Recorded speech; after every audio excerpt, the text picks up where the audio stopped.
The Lord be with you, and a warm welcome to you as always from all of us here in a very autumnal Powerscourt with Kilbride. There's a slight dash of rain this afternoon while I'm recording this, but I have more than adequate shade underneath our chestnut tree, and if I show it to you, you'll see that it is really preparing itself for the autumn season.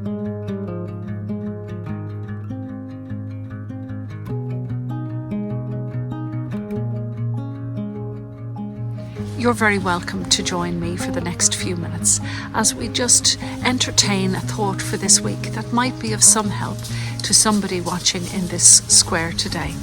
But first, and as always, we pause for a moment in prayer.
I will weep when you are weeping. When you laugh, I'll laugh with you. I will share your joys and sorrows till we see this journey through. Something along those lines, from memory, go the lyrics of one of our most favoured hymns, and a hymn that is used throughout the different seasons of the church, expressing unity and servanthood and our ability also to receive as well as to give. And it was that specific verse, which I will show to you again now, that I wanted to have a little thought about this week going forward.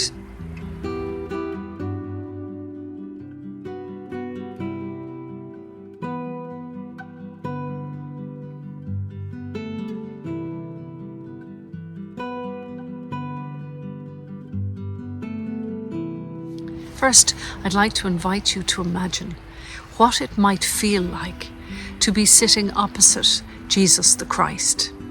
Now, I'm not talking about spiritually now these days.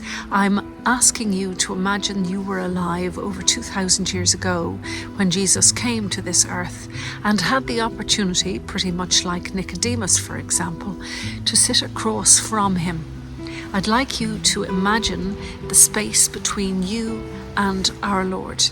just that open vacuum and the energy within that space. And just for a second of silence, picture yourself in that position, and what are the words that you would use for the energy that occupies that space?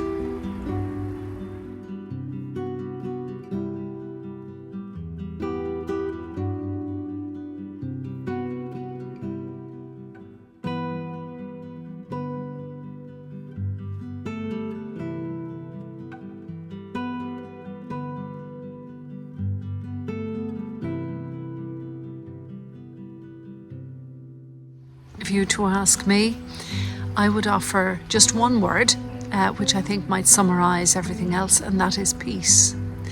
A possible cessation to absolutely everything, to all of the palpable motions and notions of this world, where everything just falls away, everything just stops, and you have the absolute undivided attention of Jesus our Lord.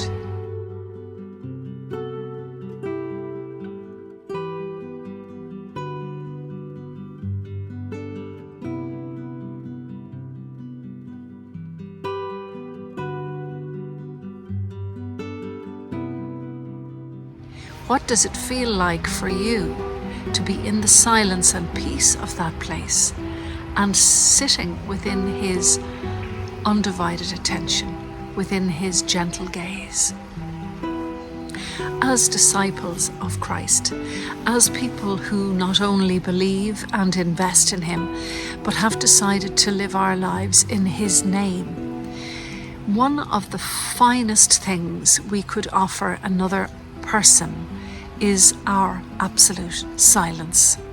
And I know quite a while ago we did a little piece on this in this square, and we discussed chaplaincy. And one of the things that is taught to us in chaplaincy is how to hold the space.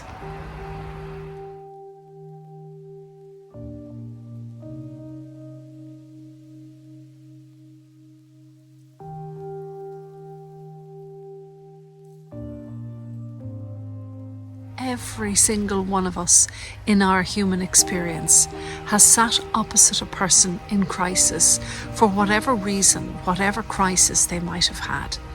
We have been in a position of listening to them and holding the space, this great gift that we can give, requires us to deny everything that our egoic self would tell us to do. With the best of intentions, our own knowledge of ourselves, our ego, will tell us to fix the person in crisis, or out of embarrassment or a lack of something to say, to offer a line that might make them feel better, or to try and jolly them along, or to try and just strengthen them by our words. And that's very good, it's very honourable, it's very kind. But the thing that we have to realise is that the person sitting opposite us is undergoing their own journey, not ours. And although they may be asking for wisdom or advice, initially first, in order to allow them to offload and to open their hearts, we need to sit quietly. And that, as a human being, is a very difficult thing to do.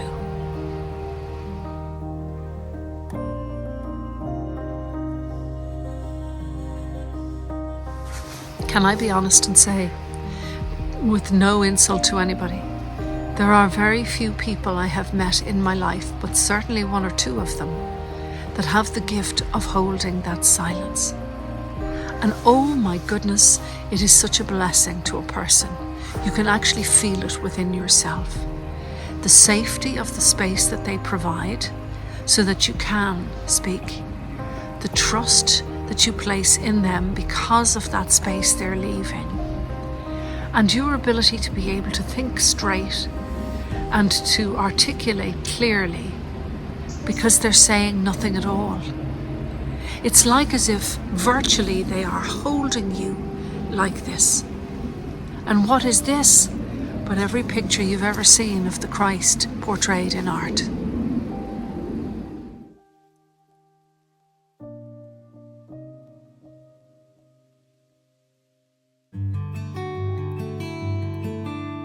Just as an aside, in consecrating the elements, you will see priests doing this.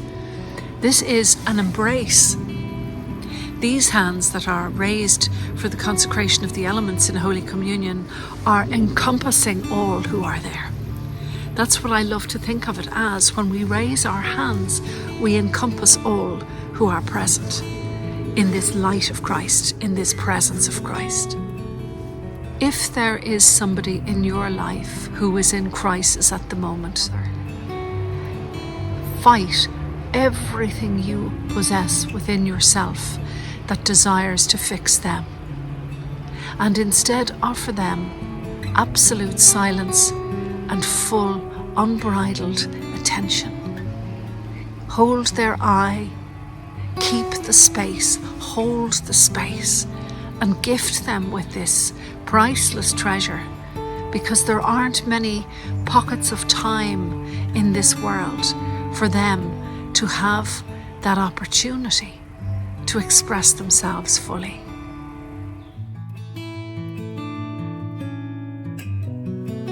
I remember failing my driving test for the first time with one particular instructor. I'd had my lessons with him because I kept stalling over the clutch. So in other words, I'd release the clutch too early and the car would stall. And I remember I changed driving instructor, and the new instructor said to me, here's what you do. Raise the clutch until you feel the bite, until you feel the car catching and starting to move, and just hold it, just squeeze it there. Just hold it and do nothing until the car starts to move. It's a good analogy for what I'm trying to say today. Just hold everything in you that wants to fix an individual and just let them speak, and the healing will begin, facilitated by your silence.